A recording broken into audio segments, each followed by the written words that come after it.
走直线。走。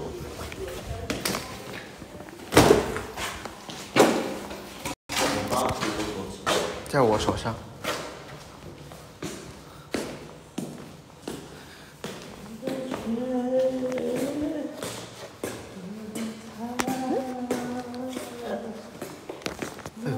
这儿，咱们在这边，咱们的车在这边。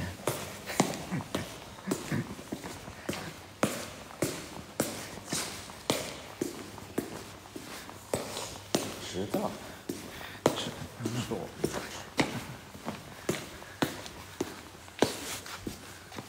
Oh, time, baby.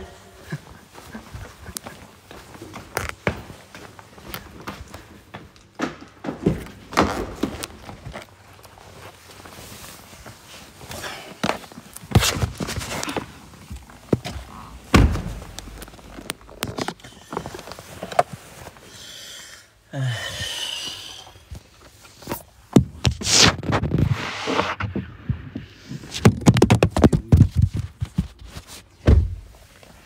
装，哎，到。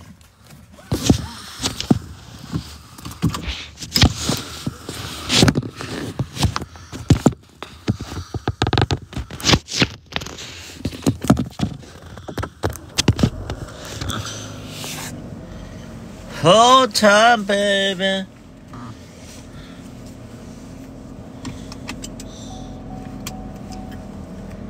P 档。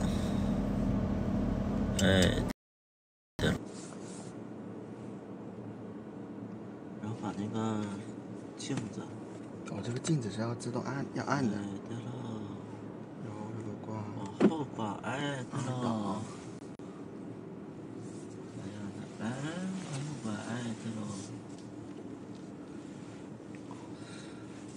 往右拐，打死，哎，打死，没事，打死，哎，对了。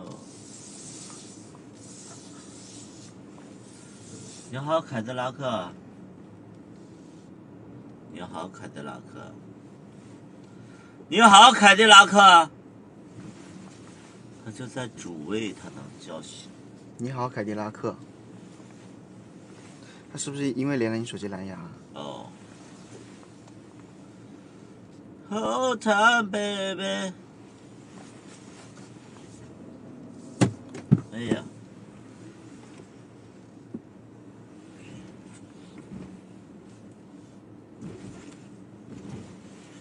右拐，哎，对喽。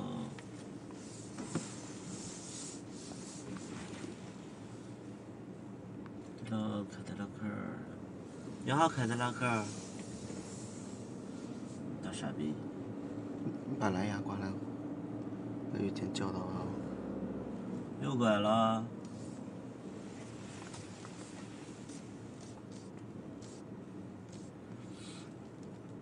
你好，凯迪拉克。大傻逼。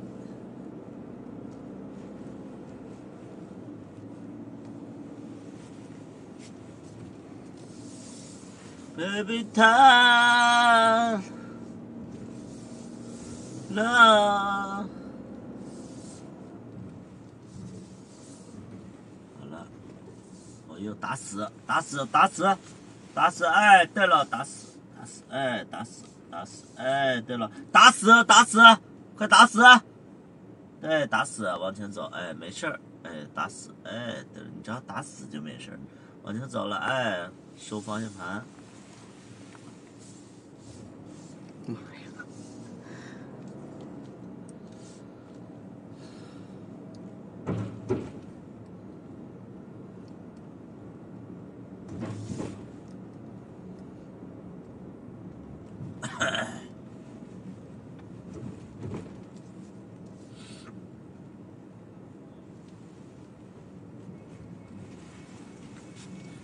！Hold time, baby。往右拐了啊，打死的就是那个大方向盘啊，打那个右转，哎，对了。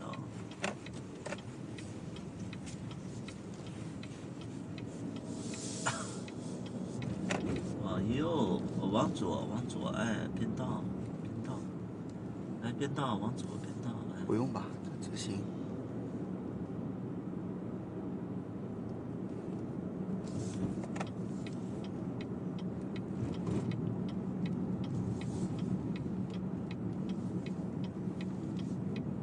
哎，慢一点，哎，然后再往左打方向盘，打那个转向灯，哎，打转向灯，哎，对喽。好了，可以松了。这走，哎。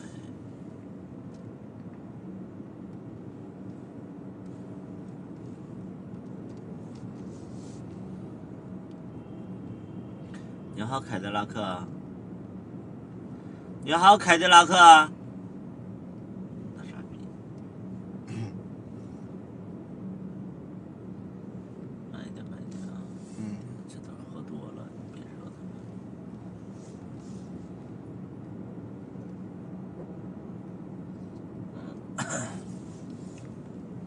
慢一点，慢一点。对啊，提前踩刹车，哎，对了。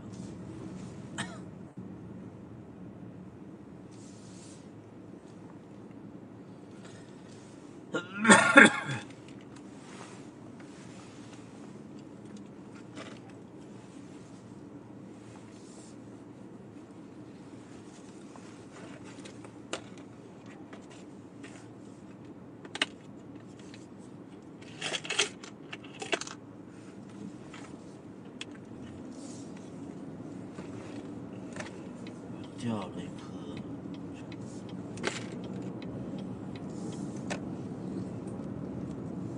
哎，知道啊，是。没错，哎，往前走，哎，对了。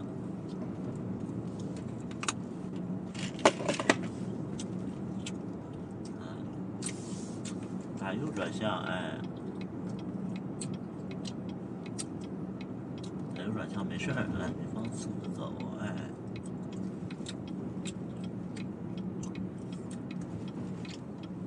走喽，哎，对了。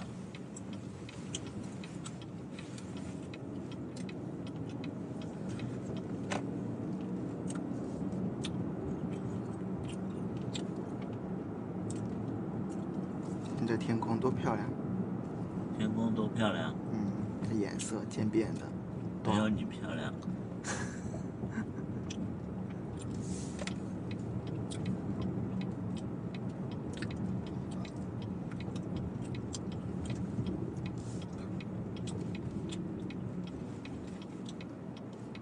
哎呀，哎，这个，哎，直走，快直走！等会那个红灯没了，绿灯没了。你就放肆的给我加速，哎，这个点儿没有啊，对。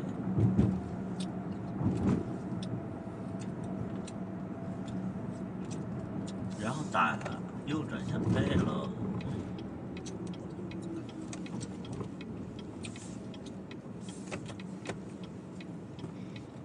这个让他，让他。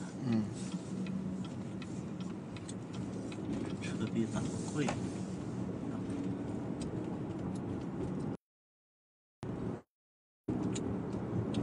踩到60迈。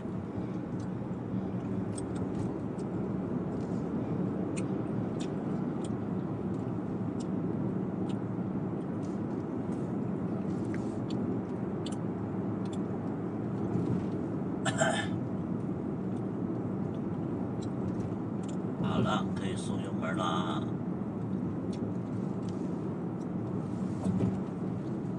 然后靠右走，哎，靠右走。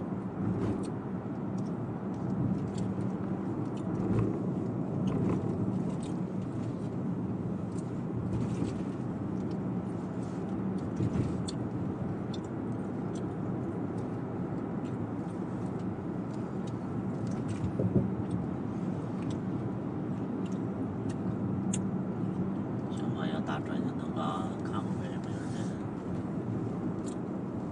打转向灯，靠右走，哎。慢一点。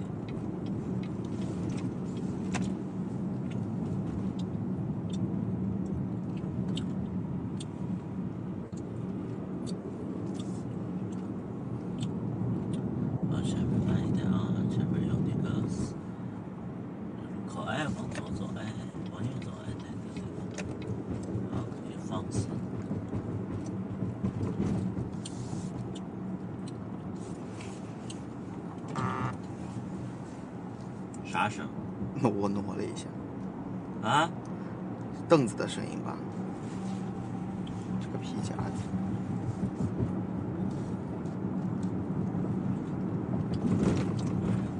右转向灯。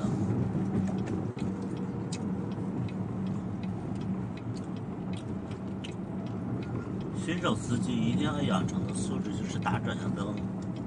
哎，你往哪儿走，你一定提前打转向灯，这是素质。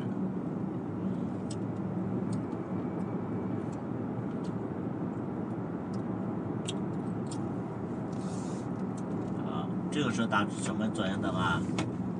打左转向灯，因为你要并道了。哎，对了，看一下那个，哎，对了。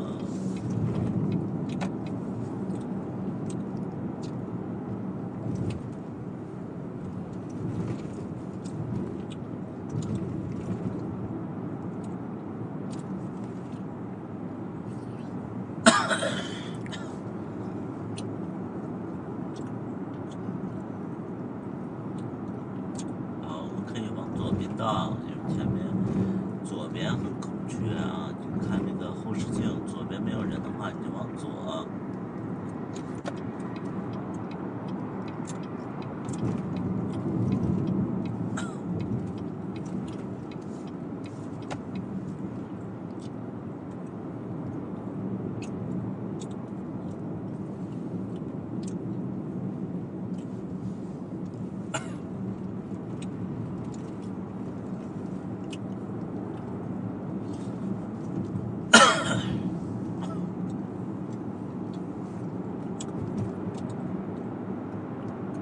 踩到72无所谓啊。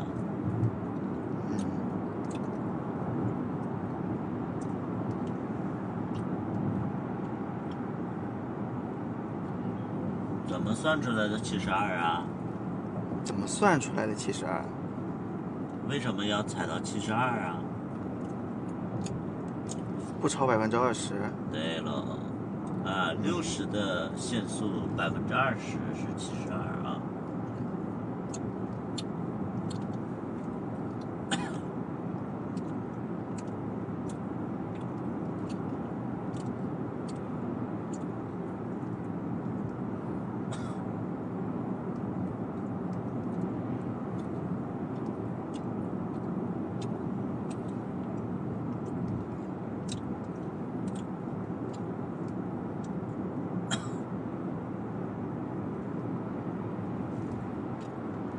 你好，凯迪拉克。妈，你要不要把你手机蓝牙关了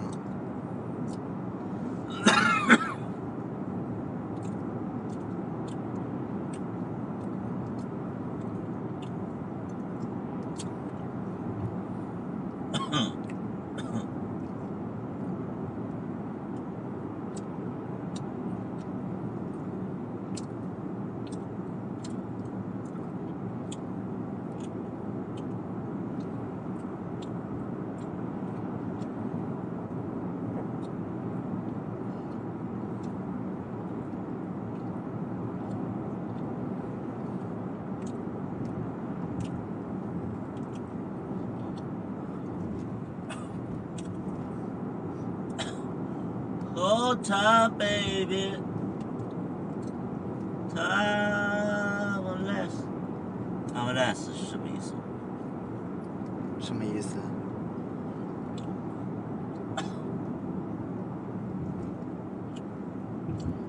？timeless 是什么意思？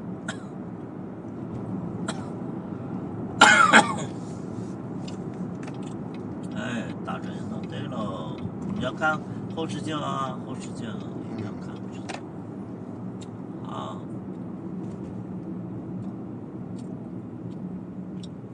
走了，哎，靠左行驶，哎。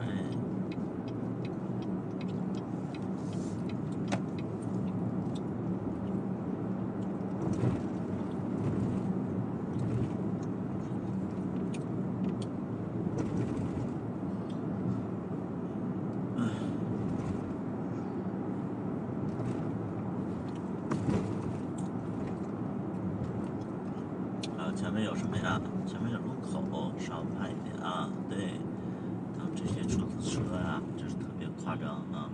路霸。对，路霸，咱们让着一点啊。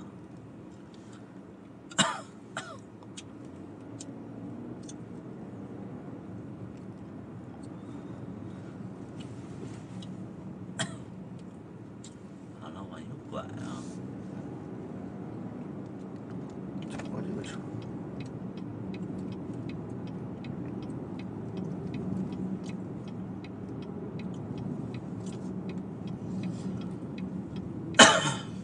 没关系，直走啊。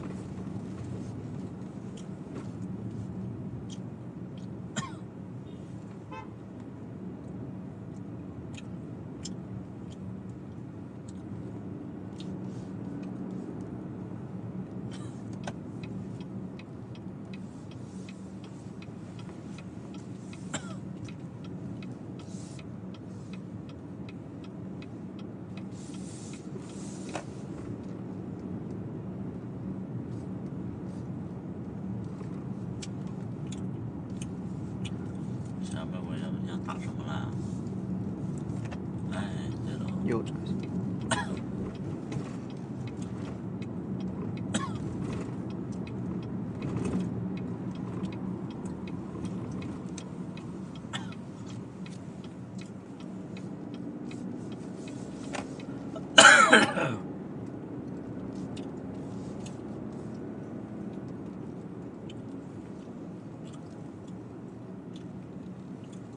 那你就放肆的走。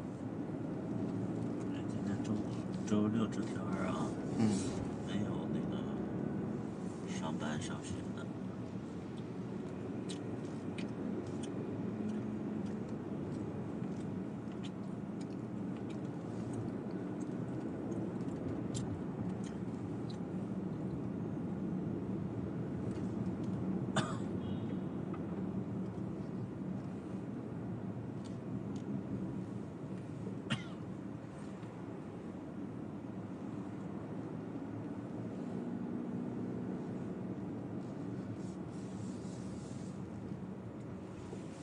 啊，别拐太大，哎，对了。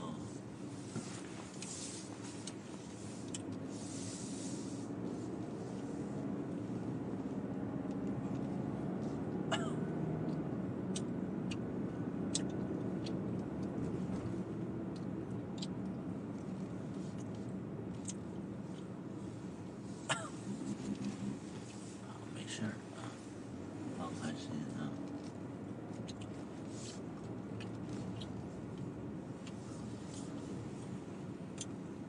好。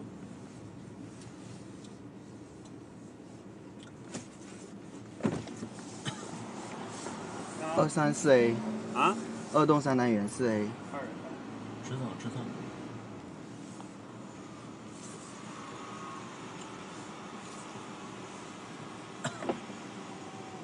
走了，哎，往左拐。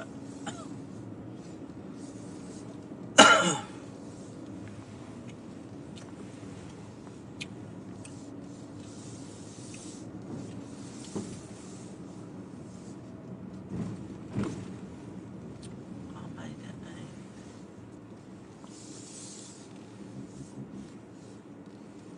你这刚才有一点点危险。是的，我就是看那个车停的也太出来了。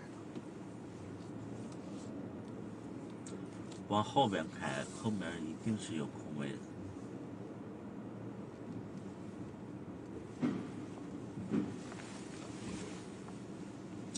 这不可能有。没事，我就转。这后面应该有。这有一个，但这个位置不好停哎。停不进去。得换个方向。往右拐。这也可以。你前面也可以。往右拐。这也可以。前面。哎。这儿。再往前走。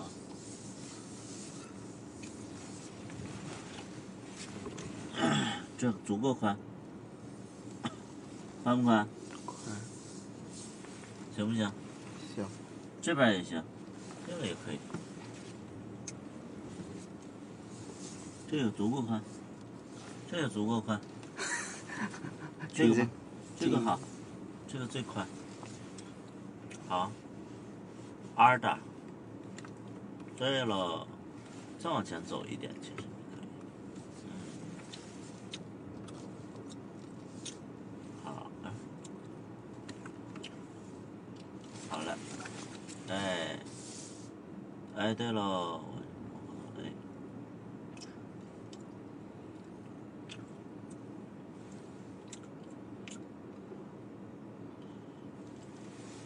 可以往打死，哎，打死，哎，对了，打死，没事儿，没事儿，你不用在乎他，打死。好，你看，你看那后视镜，哎，回正，对喽，哎，这一下就进来了，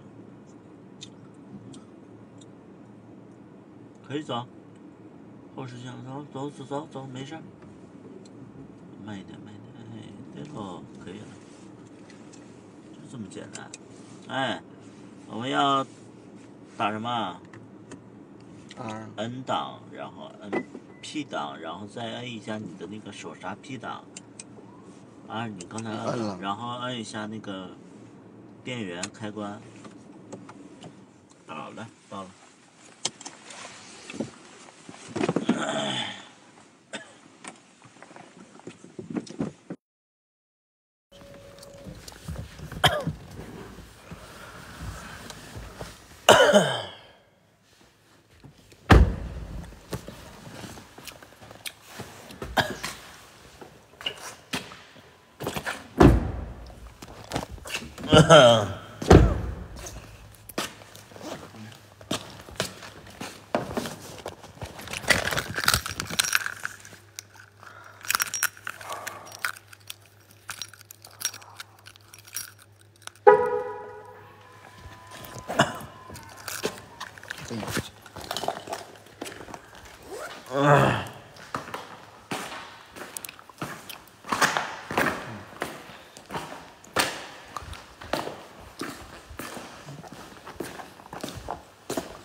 这个停车场大部分的车都没有咱们的贵。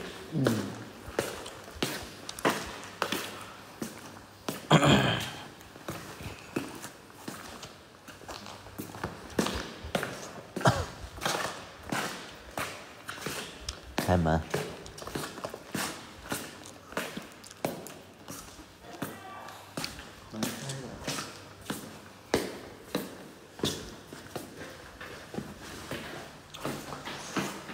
你别慌张，你别慌张。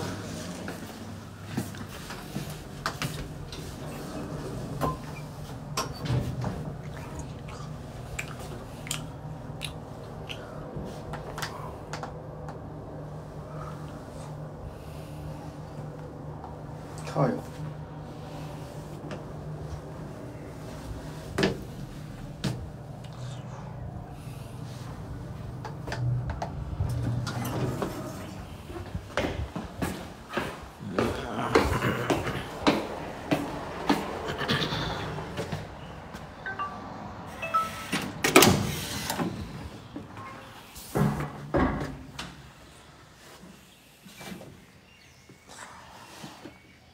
你要遛狗了。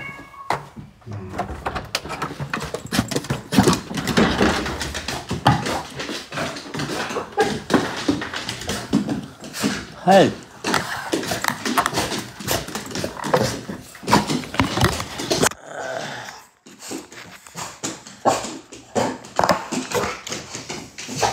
拉屎吧。拉屎。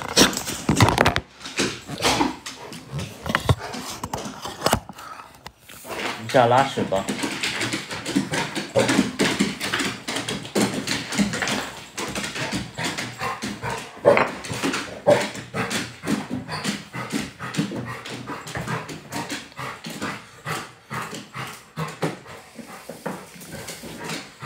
你拉不别慌张，你别慌张。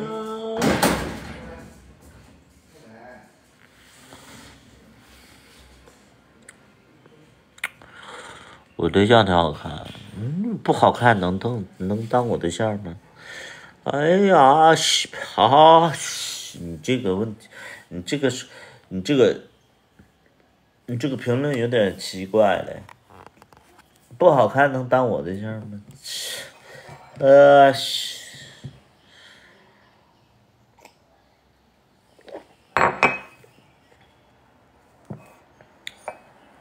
就你们不知道我的生活，我的生活是什么？我的生活是什么呀？我的生活是什么？我喝水，我都是农夫山泉，神经病。农夫山泉，你们能喝过吗？你们喝过吗？农夫山泉，有点甜，有点甜啊！你不懂，你不懂。还个自来水呢吗？痰有点多，不好意思，真是的，不好意思。能不然圈而已。好甜呐，好甜呐，真受不了，好甜呐，好甜啊！喂你洗脚水，他还好。我就在家，我说实在的，我有一个地位，对，你们不懂这个地位啊，我有，就是你们在恋爱里边，我告诉你，就是没谈恋爱的，你们不要向往恋爱，但是你们谈恋爱的时候，你一定要追求一个地位，location，对，你一定在一个 location，就是你一定要在一个地位，对，一个地位，对，你们不懂，对，你们谈恋爱已经不懂，就是一个 location，呀，一个位置。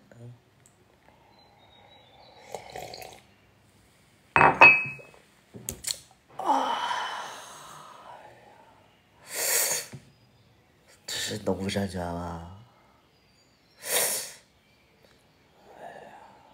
太甜了，太甜了。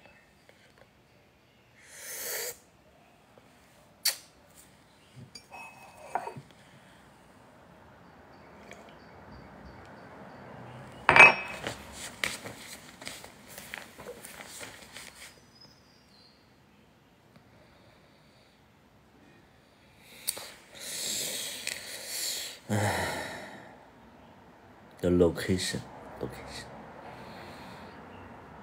非常好喝，好喝，好喝。你注意点，这，你别管我，这别管我。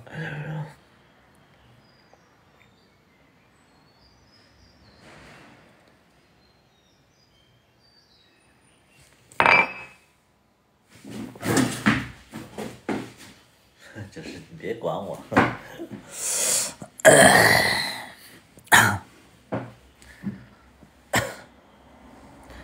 可以咖啡吧，可以咖啡，打开咖啡，我打不开，我爱情的力量，打开了，只有爱情的力量能打开。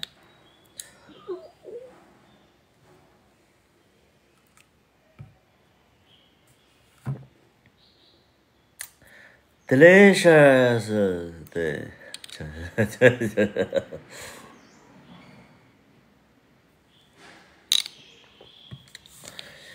我们都喝雀巢咖啡，对，对，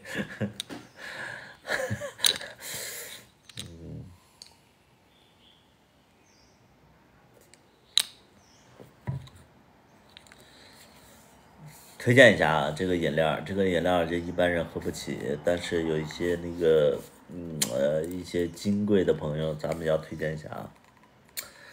雀巢咖啡抹茶青汁味拿铁啊，拿铁我本身我就不喜欢啊，我觉得拿铁是一个就是小女生，然后就是凹造型用的，这是拿铁，这叫青汁味，青汁味就是栀子花的汁啊，青汁味，轻轻的栀子花的味道的拿铁，你很做作嘛？对，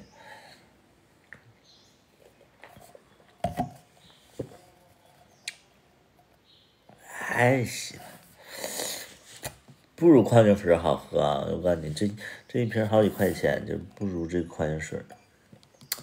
我这换的矿泉水22一桶，能喝多少？这华而不实，华而不实。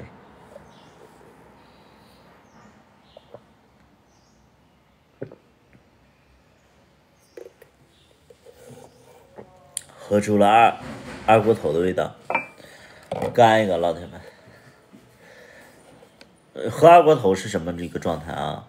喝二锅头，我给大家表现一下啊。二锅头是什么状态？来，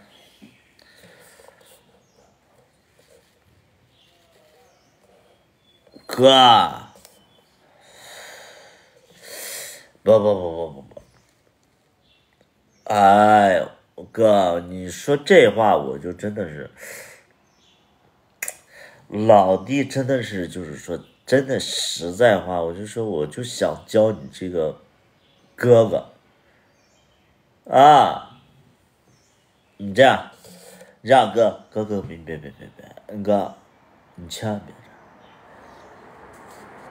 老弟干了啊，是，我别的我也不整了，这白酒咱干了，好吧？你看老弟做的到不到位？哎，我干了。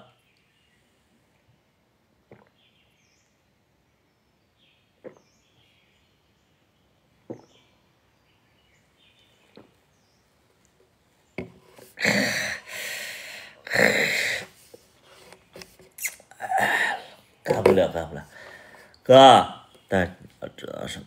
这是你知道不？这是喝那个白酒都这个德行啊，喝白酒真的，对，你知道吧？就是大的，是那种就是，确实我们喝白酒其实就是这样啊，确实这样。你看白酒它确实很烈嘛，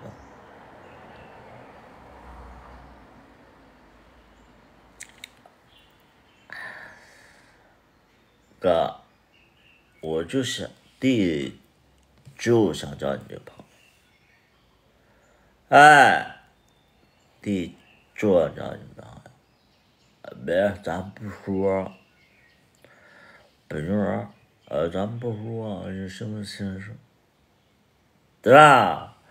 你丫的，你别给我装，他，咱本人，操！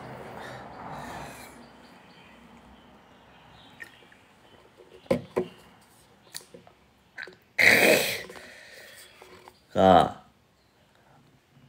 我说实在的，老弟不能喝白酒，但是今天我是什么呀？我今天第一次来湖南，咱们今天就为哥当一回令狐冲，哎，我干了啊，哥，我就想找你这朋友，我从你见第时，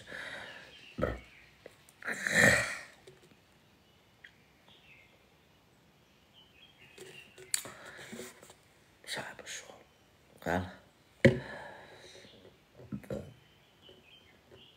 不是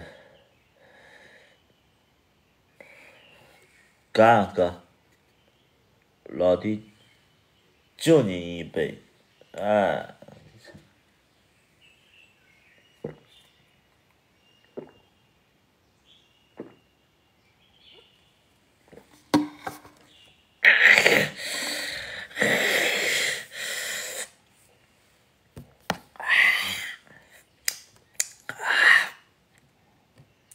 我干了啊，哥，我干了，老弟一滴没，哎呀，不好意思，一滴没剩啊，你看地儿做到不到位就完事。哎，你知道，这直男的局一定是这样啊。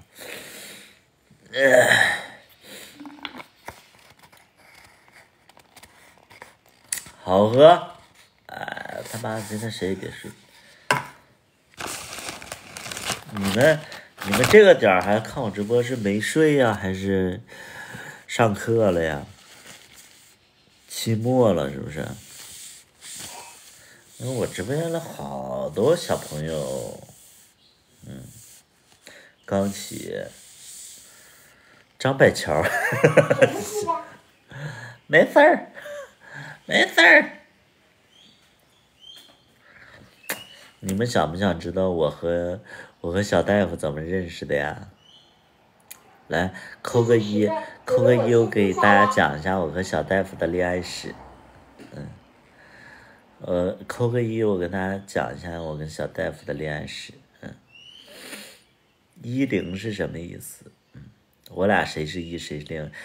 小崔你应该有眼光，他追的我，好了啊，我跟大家讲一下，就是我们其实恋爱的过程，其实我都不知道我们恋爱了。你看那小孩儿蔫不呲溜的，我告诉你都是计谋，都是计谋。那想追我那都是有一些计谋的，这其实我在2020年啊，就是其实我有一部剧就出圈了嘛，就属于就是也不是出圈了，就是有一点点小知名度，就叫那个芝麻嘛。我芝麻火了之后呢，然后就是有人就请我来深圳演出了嘛，深圳演出，然后当时我演出了嘛，我就商演了嘛，我商演就比那个，现在没他们，就是没他们这么热烈，就是当时我就是有演出了，然后我就来深圳演出了，当时我就是不揽悬啊，就是咱们说实在话，就是当时出场费是3-4千块钱，然后我就来深圳演出了，3-4千块钱。然后就2天就是5-6千块钱，然后就来深圳演出了，然后当时其实有的人就录视频嘛，录视频，然后其实多年以后我才发现，就是录视频，然后我在演出的时候，然后就带到小大夫了嘛。就等于我刚来演出的时候，小大夫其实就在场，他可能因缘就是因缘巧合的他就在了，但是当时我不知道他认不认识我，反正他就是确实在那个画面里边，这是我多年前以后我才发现的，就是我来深圳演出，他就有人录我的现场，然后他就在画面里边。后来呢，是我接触了一个算是暧昧对象，然后我们其实当时都想谈恋爱了，但是后来呢，就有一天我就问他，我就说你干嘛呢？然后他就拍了一个视频，里边就有小大夫，他说，哎，那个小大夫那个。他说：“小大夫，那个就是我和一个朋友，然后我一个朋友就是看牙，然后找了一个朋友就是挂号，然后当时小大夫他其实就是他就是一个医院里的一个大夫嘛，然后就找他，然后就是不用挂号嘛，就有一个关系在里边，因为你们也知道，就是医院它其实是靠关系的嘛，靠关系。”后来就是看到他了，再后来呢，其实他就经常来我们酒，因为后期我就接我酒吧了嘛，然后他就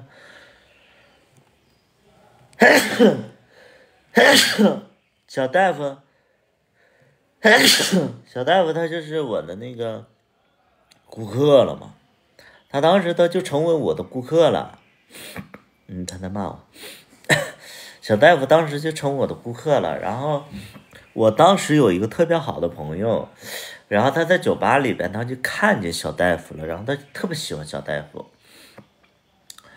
说实在的，就是我这个朋友这是当时我深圳最好的朋友了，然后他特别喜欢我小大夫，然后他就给我发那个信息，他说这个人是谁呀？然后我说啊，这个人我认识，因为之前他是我暧昧对象的那个就是一个大夫嘛，然后包括我体检的时候，我都有拜托过小大夫帮我加塞儿嘛，就是知道就不说这些东西。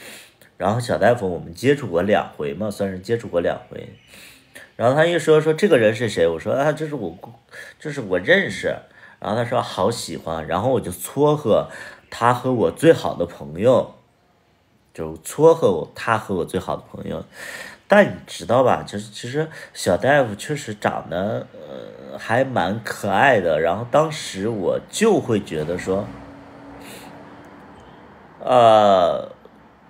当时我就会有点护短儿，我觉得虽然说那个是我最好的朋友，但是我心里我都在想说，小大夫确实就是挺优秀的。然后我就觉得说，因为我最好的朋友我知道他几斤几两，我就觉得我那个最好的朋友配不上他。然后我从心里来讲哈，就又想就是表面上又撮合他俩，但是我心里又不想让他俩在一起。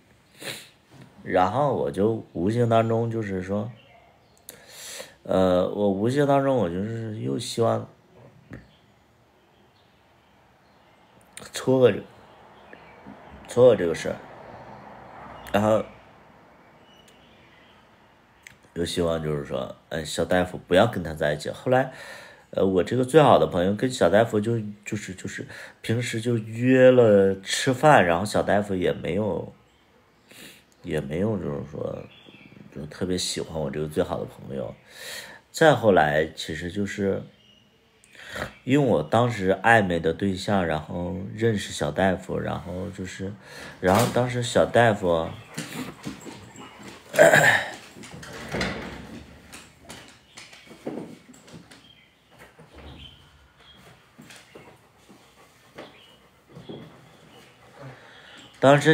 还有对象，然后他就是暗恋我嘛，他就是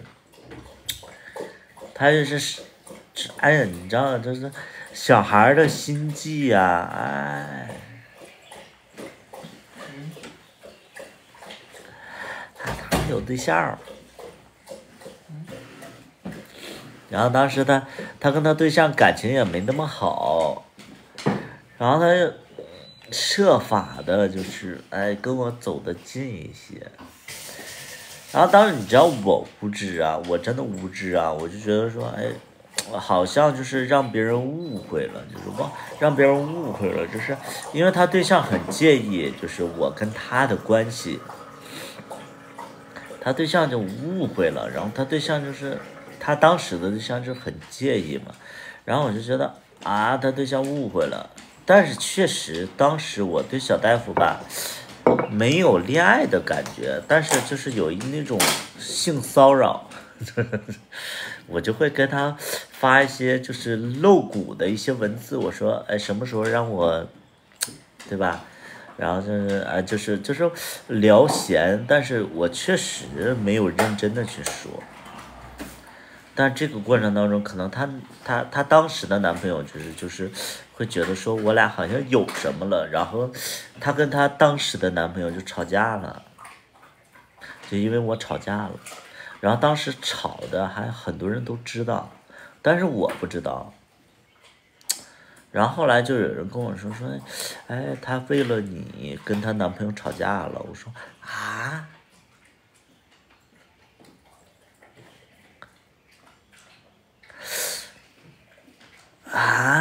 就是我觉得不应该，你知道吗？就是怎么能为我跟男朋友吵架？然后当时然后后来我就，其实别人跟我说了这句话，我其实就放在心里了嘛，我就觉得她为了我跟她男朋友吵架了。后来我在一个商务的 KTV 的局里边，然后好像我就喝多了。然后我当时就是喝多了，商务的 KTV 局嘛，商务的 KTV 局就是那种带一点颜色的那种商务 KTV 嘛，商务 KTV。然后我就跟一帮人就是在喝酒，然后我当时喝多了，我就给他打电话，我说能不能来，然后他就来了，之后，然后就是我这个商务的朋友，那就是很懂这些，然后就说能不能就是玩游戏嘛，说真心话大冒险能不能跟这个人接个吻，当时我就跟他接了个吻。接了个吻，其实当时的感觉就是接吻的状态，就是说特别好。我跟他就是因为玩游戏，就是真心话大冒险，我跟他接吻的那个状态是特别好的，特别好。然后就是，再后来其实就是疫情嘛，疫情，然后他就阳了。他阳了以后，就是一开始好像是我阳，一开始好像我阳了，然后因为他是大夫嘛，我就问他相关的知识，包括相关的一些就所谓的内部的一些消息。后来紧接着他阳了，然后我也不知道哪儿来的勇气，哎呦，真的我也不知道哪儿来的勇气。他阳了的当天，他跟我说他阳了，后来我喝多了，然后我就去找他，然后他阳了，然后我就照顾他，就这么的一来二去，然后我俩就才在一起的。后来她前男友，然后就给我打电话了，你知道吗？她前男友知道我俩在一起以后，还给我打电话了。打电话以后，我想接，但是他不让我接。然后她前男友，对，这还蛮伤心的吧？我觉得她前男友蛮伤心的。后来我俩就莫名其妙在一起了。当时其实我分手以后，其实我心里还想着前任呢，但是后来就是因为就是经历了一些事情，然后再加上，当时因为我喝多了，然后我经常喝多了就去找他，然后找他的时候直播了一些不愉快的，不是不愉快，就是有一些就是一些深刻的一些直播内容。我觉得说，百里屠夫你是个男人，你要为此负责任。就是因为他跟你在一起，然后就是直播出一些东西，因为那当时直播的一些内容，其实不是说是画面上的，是声音上的。他其实是声音上的一些东西，就是当时我喝多了，然后我就跟他对话的一些东西，然后当时就是没拍到我们自己，然后会有一些声音出去了，然后我就觉得说白图你要负责任，然后后来就决定跟他在一起了，然后一直到现在，其实一直到现在，其实他是我情感里边是最长的一任，跟我在一起10个多月吧，11个月，差不多11个月，这已经是我人生的最长的一段感情了。然后我们又在一起生活，基本上没有大的矛盾。大的矛盾其实就是因为我太忙了，然后我不想 make love，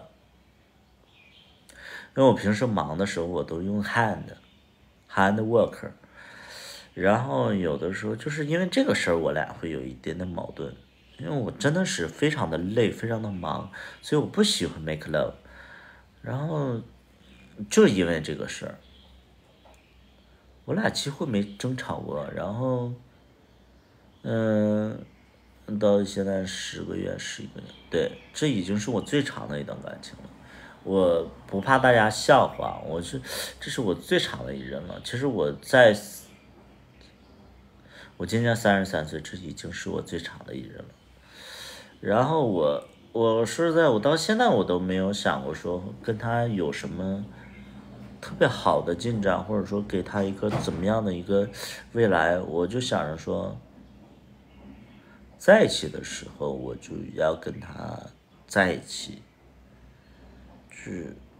就我不觉得分开是一个很恐惧的一个事情，对，就是我不觉得分开是一个恐惧的事情，但相反的，我希望他跟我在一起的，无论是因为马上到1年了嘛，我就是无论说多长时间，我希望他跟我在一起的时候，他是成长的，是进步的，或者说他是一个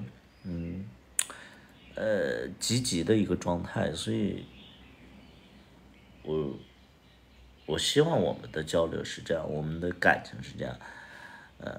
马上迎来1年的时间，包括我不知道你们能不能理解啊？我不知道你们能不能理解。我跟大家说一句，就是现在有131个人，我跟大家说一下我真实的一个生活状态。大家也知道我是拍自媒体的，自媒体就会有流量，会有曝光，或者说有粉丝。包括我又是一个做那个就是创业的，我又有2家店，然后我的经济状况也相对就是在深圳来讲的话，也算是有一点点让别人羡慕的一个状态。其实在我身边有很多的诱惑，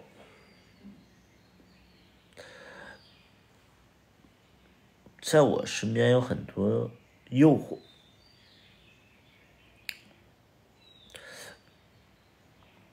这个诱惑其实是源于，我是在我的诱惑其实不是因为对方长得多好看，或者说身材多好，其实是这个诱惑源于就是我未来的发展。对，就是它其实是一个未来的发展，就是如果有一天我跟他分开，我觉得我一定是就是未来的方向规划跟他不同步了，就是可能我需要更，说白了就是需要就是说有人去辅佐我支持我，我觉得我们分开一定是这样，我们分开一定是这样。但是我依然不去恐惧这件事情，因为我觉得说，他今年23岁，他能碰到这样的一个男朋友，会给他一些指引，或者说给他一些所谓的一些真实的一些体验，我觉得这个是很重要的。我相反，我在23岁的时候，我没有遇到这么一个真实的一个男朋友。我说实在话，我23岁的时候，我没有遇到一个像百里屠夫这样的一个前任，没有，我从来没有。就是我23岁的时候，都是一些就是我看不清楚、摸不到的一些虚幻的一些人。所以他23岁的时候遇到我这样的一个前任，我觉得是他人生整个的体验的一个，就是一个经历嘛，就是一个经历。就是我不恐惧，就是我们分开，我也不会就是规划我们的分开，但是我觉得人生在世一定会分开，就像很多人都觉得爱情要永恒，我觉得对于我来讲的话不是永恒，爱情它永远不是永恒。我期待就是大家永远知道爱情它不是永恒，所以要珍惜每一天，你要珍惜跟他相处的每一天，然后去最大的程度上去，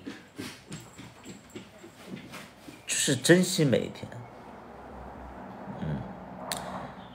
我说这些话也不是说我打算分手了，其实就是很理性的一个状态，就是跟大家分析，就是说感情啊，不是你们想象的那种，这感情不是你们想象的那种，它就是有分开，有离别，有结束，它就是这样。我们会因为不同的发展、规划、思想，频率，会选择一些东西。对，就好好努力，好好的去，在彼此的人生当中，就是说帮他去做一些事情，然后，承担一些所谓的角色责任，我觉得这个比什么都重要。千万不要就是活在童话世界里边，希望你们都能，就是我觉得感情啊，我觉得感情就是永远是你想长久，它就是长久的。如果说你不想长久，它其实就是一个短暂的东西。而且感情的事情是两个人的事情，如果有一个人不想，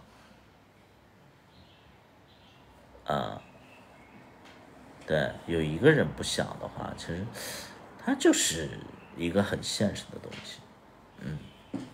差点当真了，不是，不是，我不是说当不当真，我觉得所有的感情观、价值观，其实这个属于你们自己的事情。但是我想让大家知道一点，就是说人生没有固定的事情啊。你比如说，我说实在，就是圈子里有很多10年、15年的朋友，我说实在，你们真的开心吗？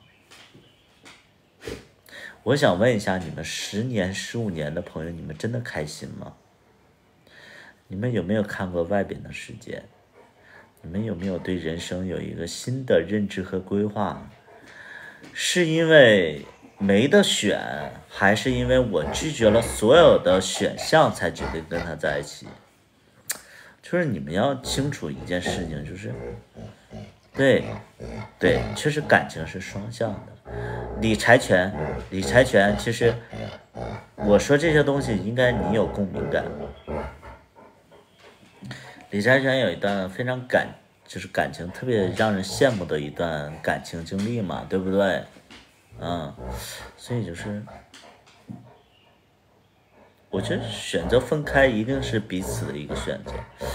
飞，大早上你就飞1606，你大早上你就飞，用户1606，大早上你就给我飞啊！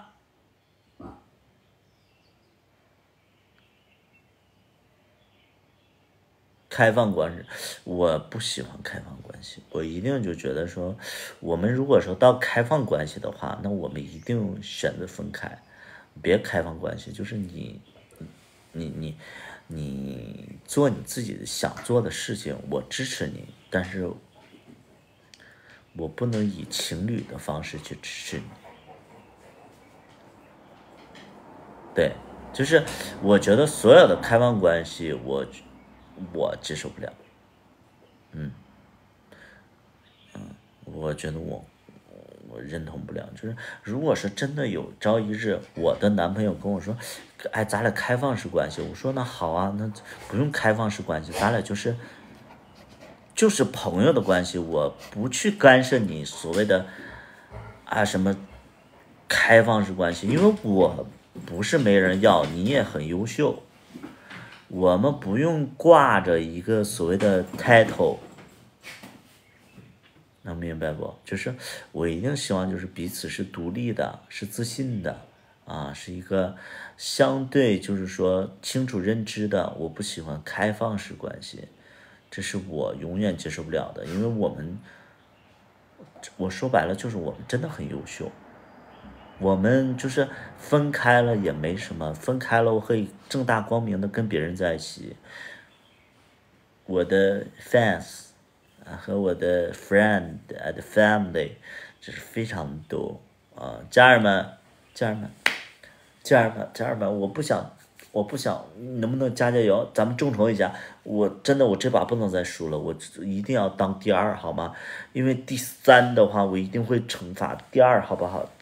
家人们你知道吗？就是粉丝之间，我一定会走，就是对了，就是咱不能这样。咱不能这样一定是这样没必要。你要是开放式关系，我真的觉得没必要。干嘛呢？你占着我一个名额，然后你不做人事儿，sorry，我不同意。就你别占我名额，因为我其实跟你分开以后，我好多人在等我。对，一定是这样。开放式关系我绝对接受不了。违背了道德的，对不对？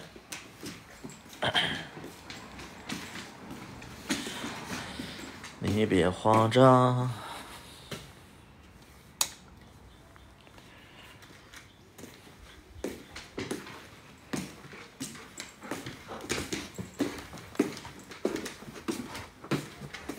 老婆，你播一会儿，我拉个屎。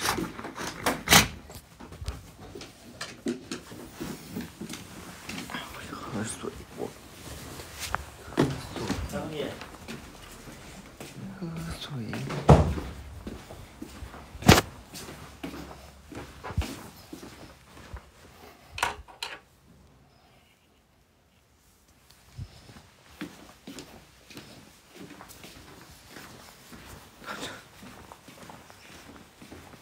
兔兔老婆，兔兔老婆，我要喝水。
怎么还站起来了？我本来想出来喝水。啊？本来想出来喝水。我也喝一口。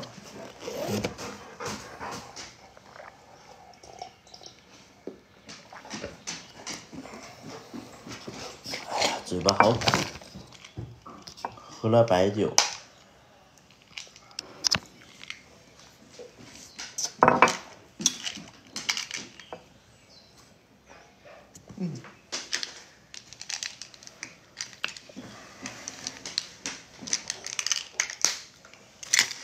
如果咱俩分开怎么办啊？咱俩不分开。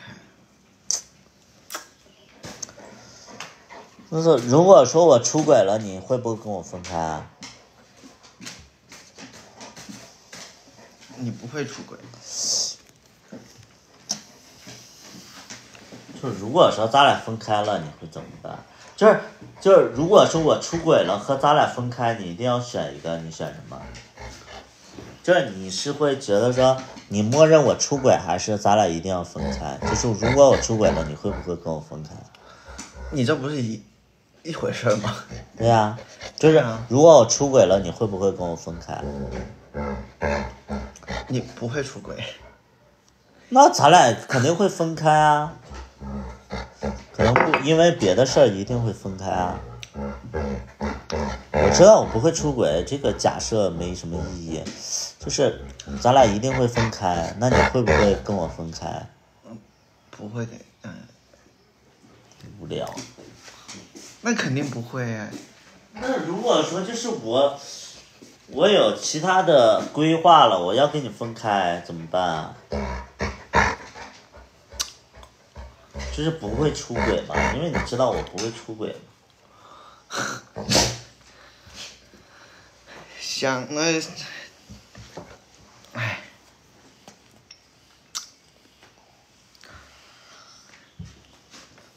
那不想也没办法，不就是？啥也不是。那肯定不想啊。不想的也要分开的呀。你讲什么？啥也不是。啥也不是。你不是一个独立的女性。你要多看看那个，你要多看看英国的、爱尔兰的一些古典名著。你别套路我 ，PUA 我。不是，就是你要有独立的思维和独立的人生价值观。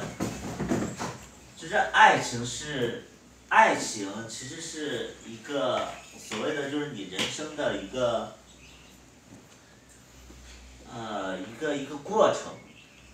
但你知道你的就是爱尔兰和那个英格兰，就是那些独立的女性，她一定是以女权为主的。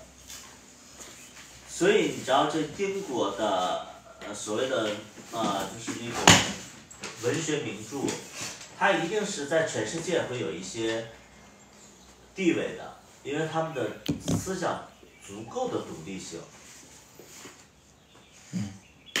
不要活在就是说那个清远什么什么就潮汕就这种地方，你要活在那个海内外啊。不分开。啥也不是。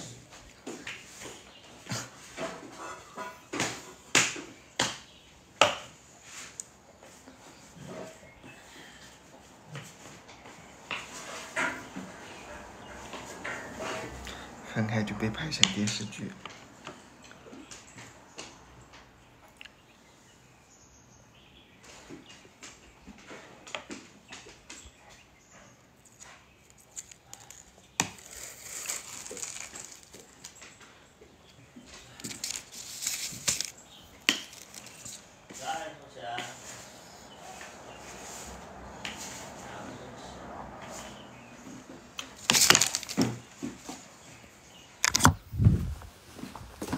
命太大了，匆忙停。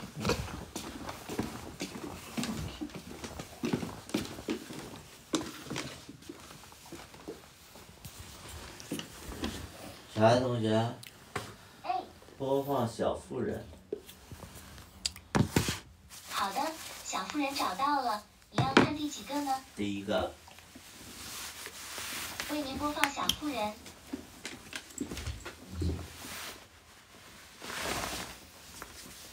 小妇人改编世界名著《小妇人》。人生选择题。你要看这些东西。人生选择题。在30岁之前，我所做的选择题更多是关于我的音乐和我的事业道路。那个时候就是选择继续拍戏还是结婚生子，看似是可做可不做的选择上，甚至是会有点无用的冒险上，做了这个选择。当你回看的时候，你会发现，可能这是你自己内心最真正的一种性格。傲慢与偏见。26岁时，我当时的男友回家乡当了公务员，想着让我跟人一起，我就很纠结。为什么是这个啊？看起来明明是还不错的关系，为什么他各个方面条件也都还可以，但我怎么就这么不想结婚？我姑姑点醒了我，她说：“你就不是那样的人，你就是喜欢大城市，就是喜欢热闹，你就是属于五光十色的生活。”接下来几年的生活，尤其遇到程度，和他一起来上海说脱口秀。开始呢，我一直处于焦虑、高压的状态下，每天都沉浸在被自己的渴望中。一开始在不世俱乐部现在演出，第一场给你们看。灯光打灯，所有人的定太没有这种很残酷，真到这个程度，谁也没办法掩饰自己的好笑或者不好笑。那段时间特别无助。有点像什么？清晰是什么？清晰是什么？清晰了，有点像清晰。是什么？清晰是什么？别管我们了。上班辛苦了，不辛苦，命苦。不是命苦，我觉得不是每个人有每个人的辛苦。你像我老婆她7点半要，只6点多她要起床，她8点要上班，然后她要上到早八，就是早八晚八嘛，她有的时候她会有一些就是早八晚八嘛。那我就觉得说，那我从晚10上班，然后一直上到凌晨3点多，我觉得还好。包括有的人会觉得喝酒伤身体，那什么不伤身体呢？对吧？谈恋爱也伤身体啊，对吧？那你就是，那没有什么对错嘛，对吧？赚钱就是很辛苦啊， 30岁这个节点的时候，我对吧？特别的坚定，特别的有底气和勇气去坚持自己。图图现在是什么？是1。我真的没有想过要他妈的，这好，都做了他妈10多年1了。工作者好像和其他29个女明星没有什么太大的关系，但是节目组有2个人告诉我，就是他们说小爱同学，台上用在放那个小妇人。好呢，小妇人找到了，你要看第几个呢？第2个。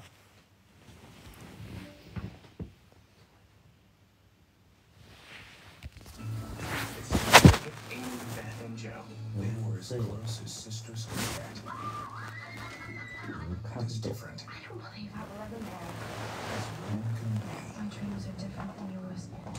腾讯里没有吗？付费解锁证，好清楚啊这个。小妇人，你知道讲的是什么吗？讲的是什么？就是一个家庭里边，然后就是爱尔兰的一个家庭，应该是爱尔兰的。爱尔兰的一个家庭里边，然后有一对夫妇，然后他养了1、2、3、4个女孩，这4个女孩的成长经历，4个女孩，然后就是选择了，你知道有一个大女儿是嫁给了一个所谓的爱情，但是过得很贫穷，然后2女儿呢是一个所谓的作家。然后他拒绝了富家子弟的爱情，然后他追求的是独立，然后他最终呢跟了一个就是因为同样爱好文学的一个学者。3女儿呢是一个就是非常情商特别高的一个人，所以他想着就是说嫁入豪门，然后他学了3女儿就一心学习那些礼节，就是英国有很多礼节嘛，他学的是礼节和思维，然后包括他学画画。4女儿呢生病，然后最终死了。就他通过女性的角度去思考，就是人生该怎么去，去选择嘛。所以他是成为世界名著嘛，因为他在那个就是所谓的时代里边，他就相当于咱们民国的时候，他能有一个独立的思维，这个是很重要的。不负爱与自由。对，他其实主角其实就是2女儿，2女儿的独立和他对感情的一些独到的一些理解，就是他。就是其实2女儿有一段感情是富家子弟，然后又对她是真爱，然后他们也是两小无猜，但是他没选择这个富家子弟，原因是因为他会觉得说不平等，他的思维里边就觉得说爱情一定是平等的，或者说是一个相对自由的一个状态，所以他没有选择那个特别适合自己的。他没有去拔高自己，相反的，他觉得感情一定是我优秀了，然后再去选择他一个独立的一个女性的思维。所以这部片子就成为世界名著。它不是片子，它是这个小说，所谓的就是这个文学。它就相当于咱们中国的什么呢？中国的《杜拉拉升职记》。它会有那种感觉，但是它不是一个年代的嘛，但它一定是会启发一些人的，它是积极向上的。杜拉拉升职记教我们是什么？教我们是什么？来回答我来。上节课我们讲过了。杜拉拉升职记教的是什么？来。教的是什么？我的眼盲。杜拉拉升职记教的我是什么？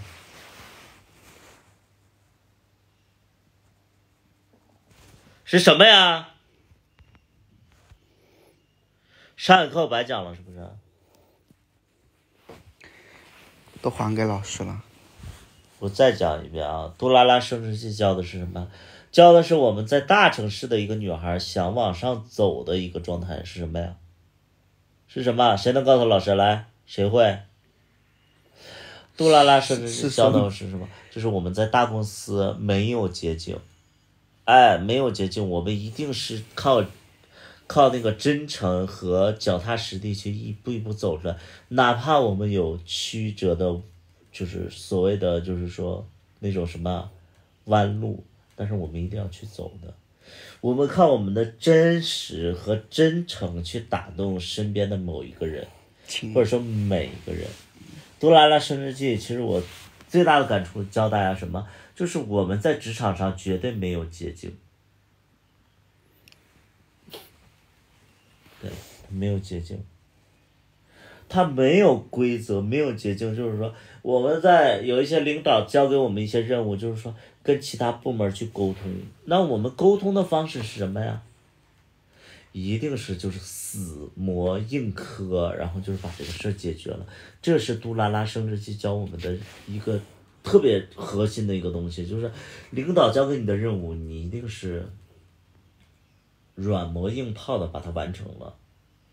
没有人在乎你的过程是怎么样，包括你体会的人生是怎么样的一个煎熬，领导看的只是结果，包括你这个整个的过程，其实你就成长了。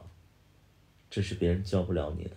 杜拉拉升职记其实在我的人生的一个位置其实是很高的，因为当时我其实做餐饮管理，好多的员工不服我，好多的部门不配合我，包括因为我们做餐饮管理，就是我是做前台的，然后有一些厨师啊，包括一些就是相关的凉菜师傅，他就觉得说自己是师傅，然后他就不配合我们前厅服务员。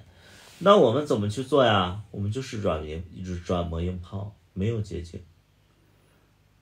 师傅，那个厨师长，我们这个要怎么做？他说这不关我的事儿，不关你的事儿，那我前台一定要这么做，能不能加急一下？厨师长就会非常不耐烦，就说怎么加急啊？那菜不得熟了吗？他说，他就这种特别强硬的状态，那我就得说我说。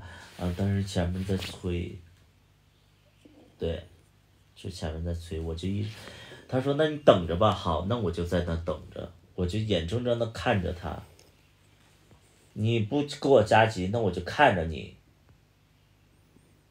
我就给你施加压力，最终解决了，那就是你的能力，哪怕你得罪了书长，那也是后期的事，后期你可以弥补的，所以人生没有捷径，职场没有捷径。是不是啊？是，人生没有捷径。懂屁呀！小本本拿笔写好。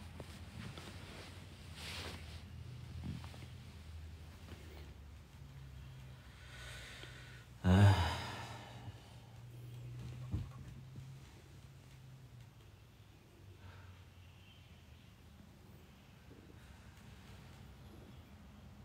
给我口水喝，我要喝水。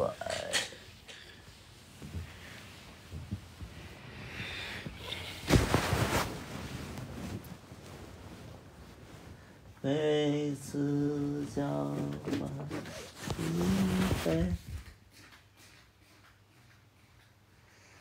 独立女性思维，你别管了你，你不懂。你不懂，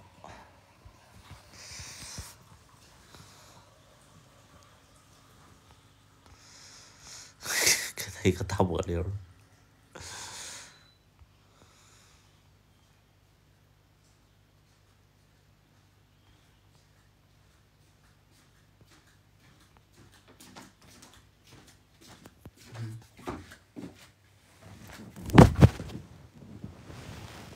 我们睡觉吧。我们睡觉了。我们睡觉了。关了。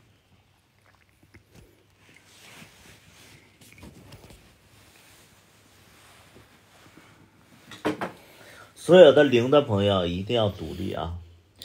所有的零的朋友，你希望你们一定要独立。一，他相对独立；零的朋友，你们不独立的话，你们就永远被抛弃。就是我觉得被抛弃是迟早的，也不是说被抛弃吧，就是分开是迟早的。但是你千万不要，就是如果一个人不独立的话，他一定会营造一种氛围，就是说我被抛弃了。其实分开就是很正常的一个行为，但是如果说你不独立的话，你一定是有一种被遗弃的感觉。所以说人呐要独立，感情要独立，同性恋的感情更